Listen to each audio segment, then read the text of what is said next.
Сайн байцгаана уу? Жирийн нэгэн Монгол байна. Солонгост хэрхэн жолооны үнэлгээ авах тал дээр би жоохон мэдээлэл өгье гэж бодлоо. Би болохоор Монголд байхдаа ерөөсө жолооны курс сууж үзээгүй, жолооны үнэлэх байхгүй, машинч барьж үзээгүй хүн байгаа. Тэгээд жолооны үнэлэх Солонгост хамгийн анх удаа ер нь авсан. Тэгээд бас машинаа ч гэсэн Солонгост барьж үзсэн хүн байгаа. Тэгээд хэрхэн сурсан талаарх миний туршлага хин нэгэнд нь тус болох вэ гэж бодоод энэ бичлэгийг хийлээ. Ямар ч хэлсэн Солонгост болохоор хоёр төрлийн ийм driving license байдаг аахгүй юу? Ер нь өөр төрлийн зөндөө байгаа л та. Гэхдээ тэр дундаасаа ер нь хүмүүсийн хамгийн их шалгалт өгдөг зүйл нь болохоор 일종 보통, 이종 보통 гэд хоёр төрлөөдөг байхгүй юу? Тэгээд 이종 보통 гэдэг нь болохоор бас дотроо ингээ хуваагаад хоёр гэдэг. Нэг нь болохоор автомат, нөгөөх нь болохоор одоо механик гэд хоёр хуваагддаг юм бэлээ. Гэхдээ ер нь хүмүүс ер нь одоо механикаар өгөхгүй дандаа ер нь автоматаар өгдөг. Би ч гэсэн автоматаар өгсөн. Тэгээд машины нэх их барьж үзээгүй болохоор би зүгээр ер нь тэр ээлжин бутон инээтерэ гэд нэгдүгээр зэрэглэл одоо хоёрдугаар зэрэглэл гэж аахгүй юу. Нэгдүгээр зэрэглэлийн машин угаасаа унахгүй гэж бодсон байсан. Ягаад гэвэл бэлдэх цаг нь надад амар бага байсан. Одоо өөрийнхөө ярих зүйлийг хоёр хуваах юм бол хамгийн түрүүнд болохоор хэрхэн бэлдсэн бэ гэдэг юм байгаа. Хоёрт болохоор шалгалтын дээр юу гардаг вэ? Ямар хуу процессор одоо шалгалтууд өгчээж би энэ driving license авсан бэ гэдэг тал дээр мэдээллийг өгье. Тэгээ хамгийн түрүүнд эхнийх нь болохоор би машин ганц ч удаа барьж үзээгүй болохоор ер нь уул нь шууд очиод өгчиж болдгийм байлээ. Шалгалтаа шууд өгөөл машин барьж чаддаг хүмүүсээ зүгээр шалгалтуудаа өгөөл тэгэл ер нь энэ шалгалтны оноогоо дээгүүр авчих юм бол тэгээ шууд авчдаг байхгүй юу? Би болохоор ганц ч машин барьж үзээгүй болохоор яалтч аргагүй дугуулн бай одоо хагуун өнжин мяна хагуунд явах шаардлагатай болсон байгаа. Тэгээд яг үнэнгээ хэлэхэд Солонгосын жолооны курс нь бүр амар үнэтэй байдаг.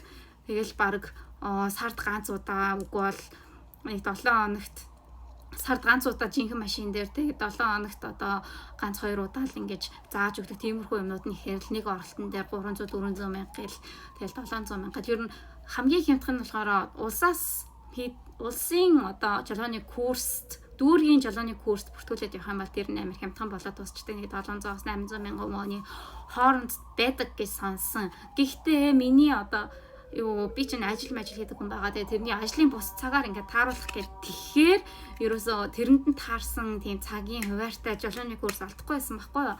Тэгээд би яалтч аргагүйгээр одоо нөгөө нэг компьютер дээр ингээд жолоо машин барьдаг тийм жолооны курс суугаад одоо ерөөх юм дээр роботон жолооны курс гэхүүдээ автомат жолооны курс гэхүү.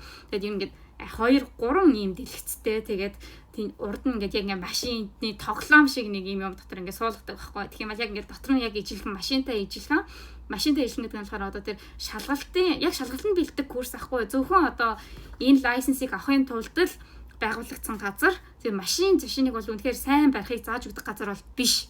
Зүгээр л шалгалтанд юу гардаг. Тэгээд шалгалтан дээр ямар зүйлийг хийх ёстой вэ гэдэг талаар зааж өгдөг. Тийм дотор байдаг жолооны курст явсан байхгүй юу. Тэгээд ер нь тэнд би 1 сар хагас явсан. Тэгээд тэнд яваад энийг авчиж гинэ гэдэг чинь бас болоод байгаа байхгүй юу. Яг үнэнгээ хэлгээд гэхдээ жинхэнэ зам дээр машин барьж явна гэвэл жоохон эрсдэлтэй, мэдээж нэлээд эрсдэлтэй байж таараа. Тэгэх юм бол дахиж одоо чинхнээсээ хүн хөлслөөд машинаа олж агаад машин жолоодод сурах шаардлагатай байгаа. Гэхдээ энэ 10 жилийн driving license-ыг би авсан байгаа байхгүй юу? Ер нь 10 жил гэдгээс нь болоод ер нь авсан байгаа. Яг тэр газар болохоор надад заахтаа яг ингээд хоёр төрлийн заадаг гэсэн. Нэг нь болохоор одоо яг хоёр төрөл гэдэг нь болохоор Солонгосын шалгалтыг ингээд 3 шалгалттай байхгүй юу? Эхний шалгалт нь болохоор мөнбоб буюу бичгийн шалгалт. Тэгээ хоёр дахь нь болохоор одоо курс чүэн гэдэг байхгүй. Тэр нь болохоор одоо машин шалгалтын газрын дотор байдаг тийм одоо зон байдаг штэ. Тэр курсаар нь дамжуулаад ингээд 4 төрлийн курс байхгүй. Тэр курсаар нь ингэж явж сурахыг заана. Тэгээд 3-т болохоор одоо жинхэнэ зам дээр. Гэхдээ тэр зам нь болохоор бүгдээр simulation хийгдсэн. Тэгээд яг тэр энэ хоёр төрлийн одоо 3 шалгалтны 2 дахь 3 дахьынх нь тэр газрыг нь өөртөөгөө тааруулдаг тэр газрыг нь одоо компьютер дээр сурдаг тийм газар би сурсан байгаа. Тэгээд ер нь амар санагдсан. Шалгалтын дээр яг юу гардаг тэрдээ яг ижилхэн юмнуудыг ингээд програмын дагуу хийдэг байхгүй юу? Ягаад гэвэл тэр шалгалт чинь эхний 2 дахь болон одоо тэр жинхэнэ машин дээр үздэг 2 дахь болон 3 дахь шалгалт нь болохоор дандаа ингээ хүний амаар биш дандаа компьютер ингээд цаанаас нь одоо тэгнэ үү, одоо ингэнэ үү, одоо энэ замаар явна уу, үгүй бол одоо та юугаа одоо шилээ арчна уу энийг дээрээгээд бүх юм хэлж өгдөг байхгүй. Тэр нь дандаа тест дараалттай. Тэгээд жоохон рандом байдаг. Тэгээд тэднүүсийг ингээд би одоо 1 сарын турш тэрийг ингээд сурчиж байгаа байхгүй. Тийм болохоор дараа нь шалгалтынхаа газар очих юм бол яг мэддэг юм л гарна гэсэн үг. Тийм болохоор ер нь амар санагдсан. Ганц асуудалтай юм хэм бол нэг жинхэнэ машин барьж үзээгүй болохоор одоо энэчнээс ирэх нүү тэнчнээс ирэх нүү хэрхэн одоо замын хөдөлгөөнд оролцох ёстой гэдэг тал дээр тийм мэдрэмж жоохон муутай болж магадгүй юм шиг санагдсан. За ямар ч хэлээсэн Монголд жоохон машин барьж исэн. Тэгээд би гэхдээ Солонгосын одоо энэ шалгалтыг өгмөр байна. Гэхдээ шууд машин бариад шалгалтандаа бол тэнцчихгүй хаа гэж бодож байгаа хүмүүс байх юм бол энэ шилээ Унжанжан гэдэг газрыг нь би бол та бүхэнд санал болгож байна. Амар гайгүй юм байлаа. Тэгээд үнэн нас хямдхан. Тэгээд хаяада жоохон хямдрал зарлаад нэг сарын 200-300 мянгатаа бол болцсон билээ юм байлээ. Би бас нэг гайгүй тиймэрхүү үнээр төлсөн санагдаж байна. Гэхдээ ингээд ер нь тэгээд энэнийг заавал өгөхгүйгээр шууд очиж шалгалтаа өгчих боломж бас байна. Тэгхийн бол бараг нэг 100 мянган дотор ч хүрэхгүй нэг 50 мянган дотор л миний энэ авсан энэ ижин бутоныг авах байхгүй юу. За тэгэл дараад нь одоо шалгалт Солонгосын жолооны курсын шалгалт ямар байдаг вэ гэдэг тал дээр жоохон мэдээлэл өгвөл Солонгост явж ирсэн түрүүний хэлсэн шиг 2 төрлийн license байгаа. 2 төрлийн жолооны үнэлэх байдаг.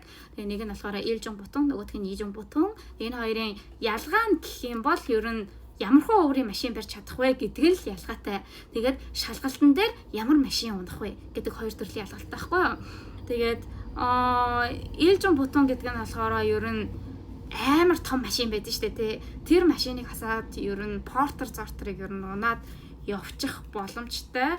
Тэгээд энэ ижин бутон болохоор бүх тийм жижиг төрлийн жижиг уурын машинууд тэгээд 1-9 хүний багтаамжтай автобус болон 400 кг-аас доош тийм ачааны машин. Тэгээд 750 кг-аас доош 2 давхар ачааны машин. Тэгээд 125 cc-гээс доош одоо мотоцикл унах боломжтой байхгүй юу? Би нэг тийм амар хурдан юм том юм ингээд барьж явах тийм төлөвлөгөөгүй байгаа болохоор зүгээр ижин бутангаар явсан. Тэгээд ер нь би том машин ер нь ингээд ирэх үе юм чинь гэсэндээ бас ижин бутаныг авдаг хүмүүс байгаа. За хоёрыг нь жоохон байжаад ярьчих тэгэхгүй л энэ амар удах гээд байна. Тийм болохоор хоёрыг нь дараачийн партн дээр. Nice.